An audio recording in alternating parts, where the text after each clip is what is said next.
So you're going to do one of those 2022 review things as well? Sure, why not? Everyone does that kind of stuff. I thought you were better than that. You don't think they serve any purpose? Well, I guess it's nice to get a sense of what happened this year. I think so too, and each person has a different perspective on what was good and bad in a year. Different lists, different reasons. I find it interesting to see how other people think about the NFT space and Web3. Okay, fine, let's see it. You better not use the word Ponzi more than 5 times? I'll give you 3. Challenge accepted. Also, because it's the festive season and all that, I've included an extra great thing looking forward to 2023 right at the end, so be sure to keep watching.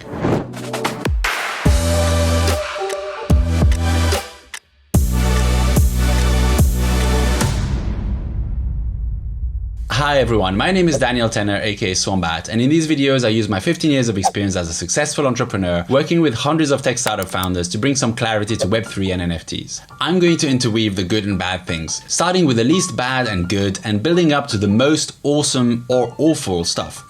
Let's get started.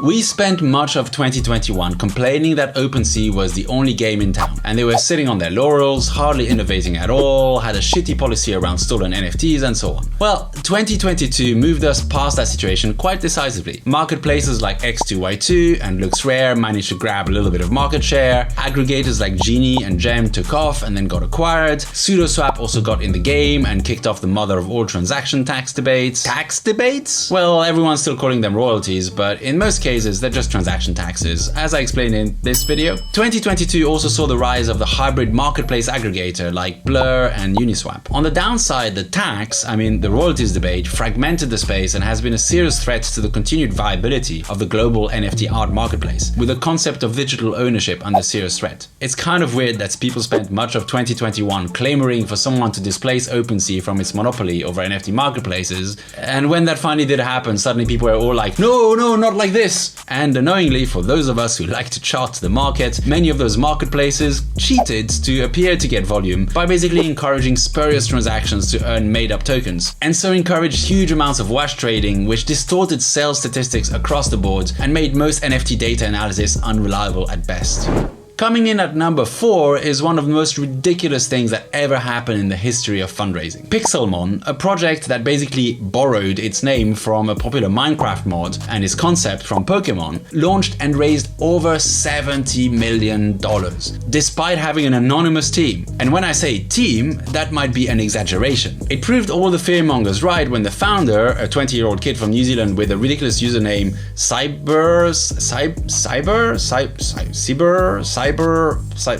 with this ridiculous username, turned out to be a 20-year-old kid from New Zealand, who of course had none of the business experience required to deploy $70 million of funding effectively to build a high-quality game. So instead, this guy bought some overpriced NFTs for himself, faced a massive backlash after he got doxxed by angry holders, and eventually handed over the game and the money to a more professional acquirer, and has since not made too many waves. But that only happened after he released hilariously bad graphical assets for the NFTs. Soon enough, it was revealed that his team, which he claimed was made of 100 gaming professionals, was just him and about 10 part-time subcontractors who were fleeing the burning ship as fast as they could. On the good side, this sorry episode was probably the peak of bubble insanity. And though it only comes in at number 4, the other events in this list weren't quite so, well, Kevin-like.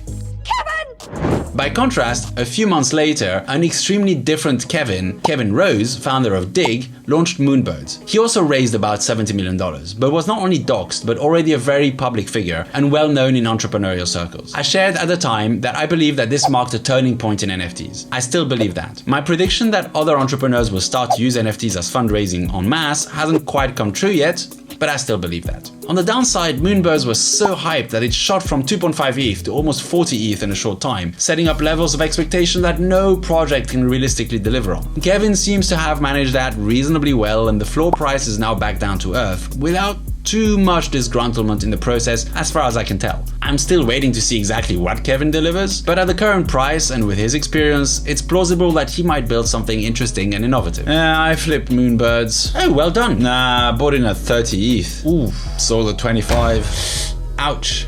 Well, you're not alone. It's a sad truth that when it comes to trading, every winning trade has a matching losing trade. For everyone who made a lot of money minting and flipping a Moonbird, there's someone on the other side of that trade who lost big. Yeah, I know, I made a song about it. Oh yeah, true.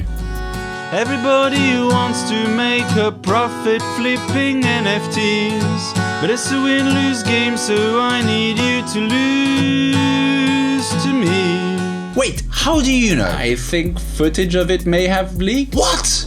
Coming in still at number 3, but definitely a worse event than the Pixelmon car crash, was the Otherside Mint. On one hand, it was by far the biggest NFT fundraise in history, cashing in a staggering $300 million or so. On the other hand, the smart contract was written so incompetently that it cost about $200 million in wasted gas, most of which could have been avoided. $200 million is not a small amount of money to literally burn out of existence. Read that number again, $200 million. This is money that individual people paid to watch it being set on fire, all because of lazy programming. This is made even worse when you consider that Otherside had to be paid for in ApeCoin, which peaked around $25 per coin on the day of the mint and then collapsed down to $8 in a week. This may have enabled a lot of funky trading opportunities for people with the right risk appetite, but for most people, the ApeCoin fiasco just gave them a second way to get wrecked even more by buying too much ApeCoin at the top, trying to mint an Otherside land, not managing to mint anything, or at least not spending all of it, and then having to sell their ApeCoin back at a loss after its price dropped by half or more. This was not a net gain for the space, especially coming from Yuga Labs. And that's assuming that the so-called metaverse land, which they sold, ends up being worth anything anyway, which I have some doubts about. And if that wasn't enough, Yuga Labs showed just how out of touch they were with their market by using this fiasco as an opportunity to float the idea that maybe they needed their own chain. Talk about rubbing salt in the wound. No guys, you just need to hire coders who aren't,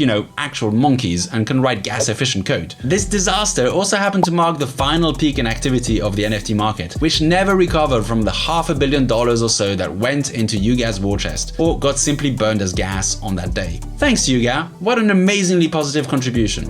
Let's face it, while Solana has definitely made a mark, what, a skid mark on the way down? No, let's be fair here. The Solana ecosystem did go and build a bunch of stuff. Will it survive the FTX fallout?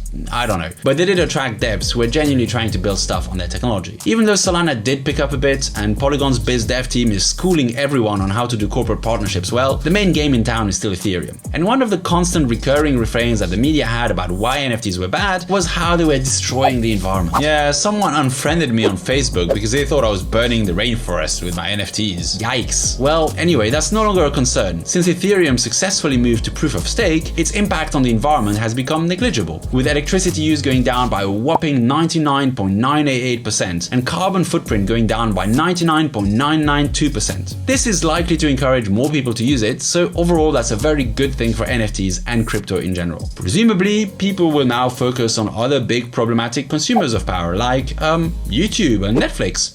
Where's the uproar about those? Never mind.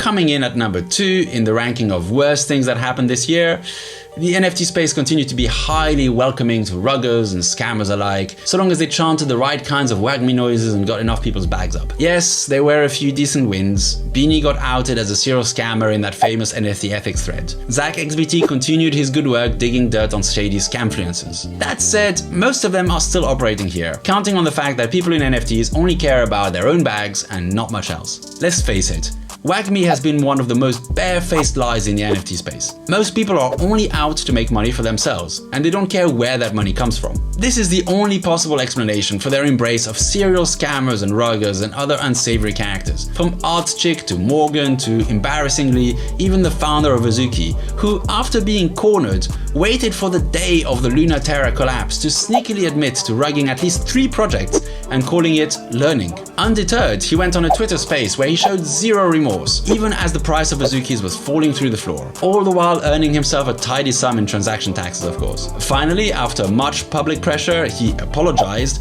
and sent some money to the projects he had fleeced, or at least the ones we know about. If that was it, this would be at number 5 though, not at number 2. What makes this the second worst thing that happened in NFTs this year is that Zagabond is still running Azuki, apparently with the same team that helped him rug his other projects. And somehow Azuki is still considered a high-profile project, with VCs and punters alike flying to Zagabond's defense whenever he's criticized. Guys, let me be plain here. Who you choose to back says much more about you than you think it does. The NFT space's willingness to repeatedly embrace and defend known scammers is an utter embarrassment. And until NFTs take out the garbage, this space will remain a parody of itself, and rightfully described by anyone who's not drunk the Kool-Aid as a haven for grifters and scum. But that's only the second worst thing that happened this year. First though, let's top off my list of good things that happened to NFTs in 2022. And in this spot, we have the entry of successful existing companies into the Web3 space, with perhaps the only possible antidote to the previous item. One of the recurring ideas in 2021 and 2022 was that we have to onboard the next billion users to Web3. But that idea is actually backwards in many ways. And when you consider that Web3 at the moment, at least in the NFT space, is mostly a digital art marketplace and a pile of deflating Ponzi bubble projects, it doesn't seem really worth onboarding anyone to that. Okay, that's your first mention of Ponzi. Thanks, Dave. So it's been really positive for NFTs as a technology to see companies like Reddit, Starbucks, and many others starting to take the tech seriously and use it for real stuff. And they're not onboarding people to Web3. Instead, they are doing the sensible thing, which is to go where the people are and bring them Web3's benefits. Reddit could have launched a new avatar generator gimmick without any Web3 interactions. Instead, they chose to build it on Polygon and got millions of people to set up Ethereum wallets as a result. Most of them won't end up trading NFTs, and that's okay. But all of them have the option to trade their profile pictures if they want to. They actually own them. And for almost all of those millions of people, that's probably the first thing they actually own online for real. How about that? Starbucks also launched a new loyalty program built on Polygon. They have 27 million users in the US, so that's a pretty big deal. Well, that's great and all, but how can I make money from those NFTs? That's a fair point. In most cases, you can't. Many people in the NFT space are more interested in making money from NFTs than seeing the technology itself develop. I don't say this as a criticism. I think NFTs can also create new kinds of investment and unlock a lot of wealth creation around the world. I think that's good, but it's just a tiny portion of what the NFT technology can do. In my view though, even the wealth creation won't be driven by another Ponzinomics-fueled bull market in NFT PFP projects, because I think that bubble has burst, and though there may be another bubble in another part of the NFT space in the next few years, I suspect it will be quite different. Second count. NFTs are a much broader technology than just a fundraising mechanism or a way to run Ponzi's. And most of the NFT adoption in 2023 will not be a get-rich-quick opportunity for anyone. And that's great! Third, no more Ponzi's. Alright, Dave. NFTs do hold a huge potential, both for investors and founders. But that potential won't be realized as long as most founders and investors are staying away from the technology, because its primary and well-earned reputation is as a haven for scams and empty projects. You will never find a more wretched hive of scum and villainy. So having large, established companies with mass appeal enter the space and normalize the technology is a huge deal to make NFTs more appealing as a piece of the startup investment infrastructure. And so we come to the worst thing that happened to NFTs in 2022. But keep watching, because it may not be quite what you expect. It is unarguable that the NFT market deflated severely in 2022. It peaked in January and had a bump in volume driven by the other side car crash, but other than that, it was basically down only and took the prices of most NFT projects along with it. And that's when counting in ETH. When accounting for the drop in crypto prices, many NFT projects are down real bad. Bored Apes were flying high at 120 plus ETH floor at $3,000 per ETH back in January. That's a floor price of $300,000 to $400,000 at the time. Nowadays, it sits at around 50 to 70 ETH at $1,200 per ETH, which adds up to only $60,000 to $80,000 or so, an 80% drop. And Basie is one of the ones that have done better than most projects. Many are down 95% or more. Who'd have thunk that Justin Bieber buying a floor ape of $500,000 was a market top signal? So whether you call it a bubble popping or a long and brutal bear market, almost every single project in the NFT market has suffered badly. I think everyone who has traded or is still holding NFTs will probably agree that this has been the worst thing that happened to NFTs in 2022. But here's a somewhat twisted take on it. Oh dear, here it comes. I think the worst thing that happened is not that the bubble popped,